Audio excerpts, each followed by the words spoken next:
Scan for Sovi and straight A's only. Let's go! Calculating total work on a ramp is actually super fast if you know the right physics shortcut. Let's solve this tricky problem in 60 seconds.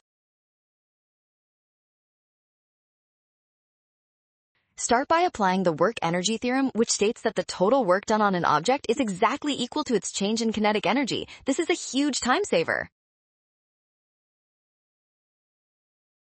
Since the block starts from rest at the bottom, its initial kinetic energy is 0. We only need the final kinetic energy at the top to find the total work done. Using the mass and final speed already measured, we calculate 1/2 mv squared. That means option A is correct with no extra measurements. Well done! Scan the code to learn with Sovi. Avoid rushing and watch signs. Trust given values and check steps for option A.